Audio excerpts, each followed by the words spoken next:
మీరు ఇక్కడ కూర్చుంటే థియేటర్లనగా థియేటర్ బయట ఉన్న వేలాది మంది ఈ సినీ అభిమానులను మేము కంట్రోల్ చేయలేకపోతున్నాం. ల్యాండ్ ఆర్డరు శాంతి భద్రతలు చేయి దాటిపోయినాయి. మేము లాఠీ చార్జ్ చేయాల్సిన పరిస్థితి ఉంది. మీరు దయచేసి వెళ్ళిపోండి, వచ్చిండ్రు చూసిండ్రు కదా వెళ్ళిపోండి అంటే, లేదు నేను సినిమా అయిపోయే వరకు ఇట్లే కూర్చుంటానని పోలీసులతో చెప్పిండని సిటీ కమిషనర్ నాకు చెప్పడం జరిగింది అధ్యక్ష. అదేవిధంగా ఇంకా కంట్రోల్ కాకపోవడంతో అప్పుడు డీసీపీ పై అధికార రంగంలో దిగి వాళ్ళ అందరినీ లోపల వాళ్ళ ఎంబడున్న అడ్డుకుంటున్న వాళ్ళను పోలీసులతో జరిపించి చక్కగా డీసీపీ పోయి హీరో గారికి బయట చనిపోయినరు, పరిస్థితి చాలా గందరగోళంగా ఉన్నది, మీరు ఇక్కడ నుంచి కదలాల్సిందే, లేకపోతే మిమ్మల్ని పోలీస్ స్టేషన్కు తీసుకెళ్లాల్సిన పరిస్థితి వస్తుంది, మీరు ఇక్కడ నుంచి కదలాల్సిందే అని బలవంతంగా అతన్ని సినిమా మధ్యలో 12 గంటల సమయంలో, రాత్రి 12 గంటల సమయం అట్టిగా ఆ సమయంలో అతను తీసుకొచ్చి బండెక్కిస్తే మళ్ళీ అతను రూఫ్ టాప్ ఓపెన్ చేసి మళ్ళీ చేతులు ఊపుకుంటూ రోడ్ షో చేసుకుంటూ, అంటే తల్లి చనిపోయి పిల్లగాడు చావు బతుకుల మధ్యలో ఉన్నాడు, మీరు వెళ్ళండి అని వెనక్కి పంపిస్తే కూడా మళ్ళీ కారులో రూఫ్ టాప్ ఓపెన్ చేసి చేతులు ఊపుకుంటా అభిమానులను సంతోషపెట్టుకుంటా రోడ్ షో చేసుకుంటా అతను వెళ్ళిపోయింది అధ్యక్ష. పోలీసులు కేసు చేసిరు. కేసు మీద థియేటర్కి సంబంధించిన కొంతమందిని అరెస్టు చేసిరు.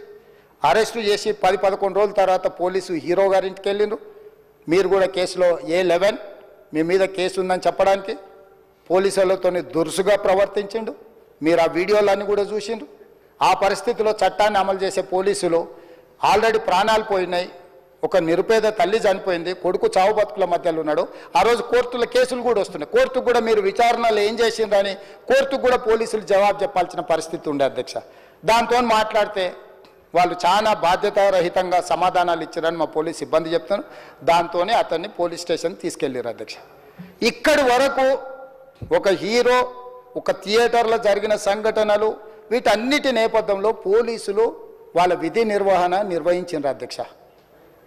ఎప్పుడైతే అతను పోలీస్ స్టేషన్కు తీసుకెళ్ళిరో కొన్ని రాజకీయ పార్టీలు పైశాచికంగా ఎంత నీచంగా నన్ను తిట్టుకుంటా పోస్టులు పెట్టినరంటే, అంటే तेलंगाना समाजम लो मलकपेट बलाला साहब के कॉन्स्टिट्यूंसी के वोटर है उन लोग मलकपेट के छोटे नौकरी, उसका नौकरी अकबर साहब वो 30,000 नौकरी करता है, उसके परिवार में कोई कमाई नहीं है, एक एक टिकट 3,000 रुपये में खरीदा, वो बच्चा उनका फैन है बोल के उनके परिवार 12,000 रुपये रखकर 4 टिकट खरीद के पिक्चर को गए।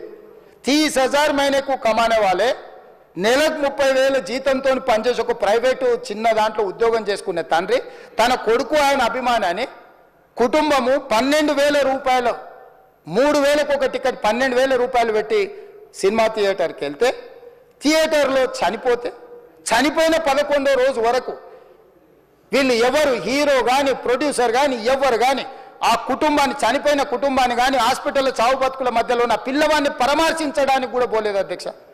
ఇది ఏ రకమైన మానవత్వం అధ్యక్ష నాకు అర్థం కాలే. ఇలాంటి మానవత్వం లేకుండా వ్యవహరించిన వాళ్ళను పోలీసులు విధి నిర్వహణలో భాగంగా పోలీస్ స్టేషన్కు తీసుకెళ్తే ఒక ఆయన ట్విట్టర్లో పెడతాడు అడ్డగోలుగా 10 ఏళ్ళు మంత్రి చేసి ఉద్యమాలు చేసినామని చెప్పుకునేటోళ్ళు, ఉద్యమాల సమయంలో సినిమా షూటింగ్లో జరగొద్దని దాడులు చేసిన వ్యక్తులు ఇవాళ అతను భగవత్ స్వరూపుడు, అసలు అతన్ని పోలీసులు ముట్టుకుంటారా? అసలు ఈ రాష్ట్రం ఏమైపోతుంది? ఈ రాష్ట్రం ఉంటుందా? ఈ రకంగా రాజకీయ పార్టీలు అధ్యక్ష, రాజకీయ పార్టీలు ప్రజాప్రతినిధులుగా చనిపోయిన ప్రాణాల విలువ లేకుండా చావుకు కారణమైన ప్రత్యక్షంగా పరోక్షంగా అయిన వాళ్ళని పోలీస్ స్టేషన్కు విచారించడానికి పిలిస్తే కూడా అది కూడా తప్పుపట్టి ప్రభుత్వాన్ని బద్నాం చేయాలి, ముఖ్యమంత్రిని తిట్టాలని ఎంత నీచమైన భాష వాడిన అధ్యక్ష. యూట్యూబ్లలో మీరు చూడండి. నాకేముంటుంది అధ్యక్ష, ఏంది ఆ సినిమాకు స్పెషల్ రిలాక్సేషన్స్ ఇచ్చి ఇవాళ సినిమా ఏదైతే వ్యాపారం చేసిందో సినీ పరిశ్రమను ప్రోత్సహించాలని మొదటి వారం అత్యధికంగా సినిమా ధరలతో టికెట్లు అమ్ముకోవడానికి, స్పెషల్ షోలు వేసుకోవడానికి, బెనిఫిట్ షోలు వేసుకోవడానికి ప్రత్యేకమైన అనుమతులు ఇచ్చింది నా ప్రభుత్వమే కదా, మా ప్రభుత్వమే అధ్యక్ష. సినీ పరిశ్రమను ప్రోత్సహించాలనే మా విధానం. ప్రోత్సహించే క్రమంలో తెలంగాణ ప్రజల ప్రాణాలను తీసుకోమనే, ప్రాణాలు తీసుకుంటే కూడా వాళ్ళని ఏమనొద్దానంటే మీరు లా చేయండి అధ్యక్ష. మరి స్టేట్కు లా అథారిటీ ఉందో లేదో నాకు తెలియదు కానీ star, film star, superstars or political stars is having some special privilege.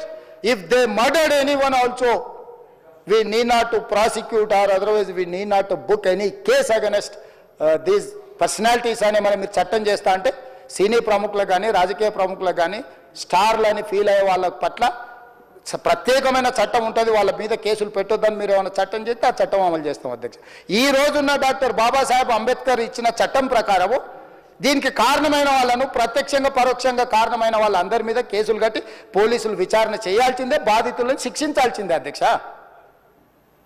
So ఈరోజు ఆ కుటుంబాన్ని ఆదుకోవడానికి ఈరోజు కూడా ఆర్థికపరమైన విషయాల్లో కానీ దీంట్లో కానీ వాళ్ళు ఎవరు పెద్దగా ఆసక్తి, కనీసం సినిమా వాళ్ళు ఒక్కరోజు అతను పొయ్యి వస్తే సినీ ప్రముఖులందరూ అతని ఇంటికి వెళ్ళి అతనికి మొత్తం ఏదో కాళ్ళు చేతులు యాక్సిడెంట్లో పోయినట్టు కన్నీళ్లు గారుస్తారు. ఈ సినీ ప్రముఖులు ఒక్కరైనా హాస్పిటల్కి పోయినరా అధ్యక్ష? నేను సూటిగా తమ ద్వారా సినీ ప్రముఖులను నేను అడుగుతున్నా అధ్యక్ష.